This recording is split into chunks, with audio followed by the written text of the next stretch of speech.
ఇక జాతీయంగా వస్తే ఇవాళ మధ్యాహ్నం ఇంకొక గంటలో ఛత్తీస్గఢ్, మధ్యప్రదేశ్, రాజస్థాను, తెలంగాణలో ఎలక్షన్ల షెడ్యూలు విడుదల చేసేటటువంటి అవకాశం ఉన్నది.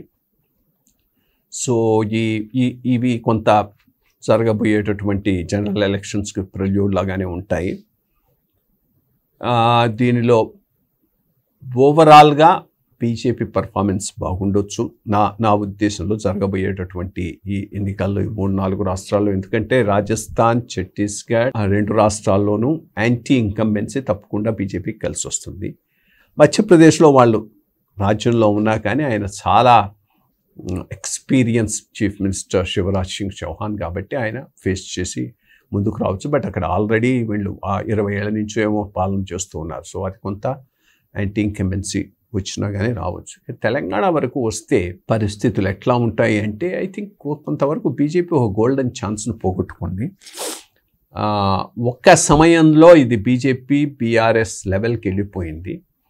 కానీ కర్ణాటకలో రివర్స్ కావడంతో ఇక్కడ కూడా కొంత కాంగ్రెస్ పుంజుకునేటటువంటి అవకాశం ఒకటి వచ్చింది.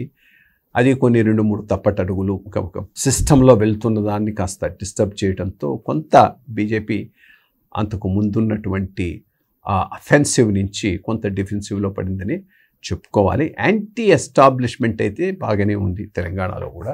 బట్ అది ఎట్లా పోతుంది, ఎవరికి పోతుంది, ఇది కాస్త ఆలోచించుకొని చూడాల్సినటువంటి అవసరం ఉన్నది. ఇక ఈ తెలంగాణ ఎన్నికలు అనగానే ఆంధ్రజ్యోతి ఇట్లాంటి వాళ్ళల్లో పెద్ద ఇది ఒక సెటిలర్సు వాళ్ళంతా ఒకే పార్టీకి ఉన్నారన్న ఒక భ్రమ కల్పించడానికి ప్రయత్నం చేస్తూ ఉంటారు. అసలు సెటిలర్స్ని చూద్దాం, ఒక తరం అనలైజ్ చేద్దాం.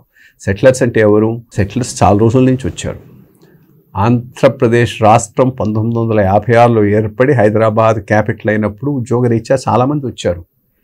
ఈ వచ్చిన వాళ్ళందరూ చాలామంది చిక్కడపల్లి, హిమాయత్ నగరు ఈ ఏరియాల్లో సెటిల్ అయినటువంటి సాలరీడ్ ఎంప్లాయీస్ చాలామంది ఉన్నారు. ఈ settlers different mode settlers. So settlers అందరినీ ఒకటిగా చేసి వీళ్ళంతా తెలుగుదేశానికి అనుకూలంగా చేస్తారు, తెలుగుదేశం విధానాలకు వీళ్ళు అవుతారనుకోవటం ఇది వీళ్ళకి కల్పిస్తున్న కృత్రిమ భ్రమ. ఈ మొదటి రౌండ్ ఆఫ్ సెటిలర్స్ వచ్చి చేసినటువంటి వాళ్ళందరూ వీళ్ళు బీజేపీకి catchment area. Actually employee voting bank మీదనే హిమాయత్ నగరు, ముషీరాబాదు లాంటి ప్రదేశంలో బీజేపీ మొదటి నుంచి స్ట్రాంగ్ అయింది. BC voting as well as ఈ సెటిలర్స్ ఓటింగు. సో వాళ్ళందరినీ వదిలేసి ఏదో వన్ సైడెడ్ సెటిలర్స్గా చూడటం సరైనటువంటిగా. సెటిలర్స్లో వివిధ రకాలు ఉన్నారు. బీసీలు ఉన్నారు, ఓబీసీలు ఉన్నారు, ఇతరులు ఉన్నారు. చాలామంది వీళ్ళు మోడీ గారి విధానాలకు అట్రాక్ట్ అయినటువంటి వాళ్ళు ఉన్నారు. వాళ్ళందరూ పోయి కేవలం తెలుగుదేశానికే ఓటేస్తారు అనుకోవటం ఇది వీళ్ళు కృత్రిమంగా తమ ప్రాధాన్యాన్ని ఎక్కువ చేసి చెప్పుకోవడానికి చేస్తున్నటువంటి ఒక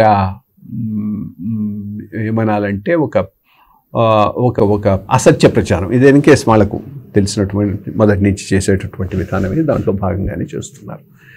సో సెటిలర్ల ఓటు వరకు నేను అనుకోవటం చాలా వరకు బీజేపీకే ప్లస్గా పోయేటటువంటి అవకాశం ఉన్నది. బీసీ ఓటు కూడా చాలా వరకు వచ్చే అవకాశం ఉన్నది. కాంగ్రెస్ తప్పకుండా పుంజుకుంటూ ఉన్నది, దాంట్లో ఏమీ డౌట్ లేదు.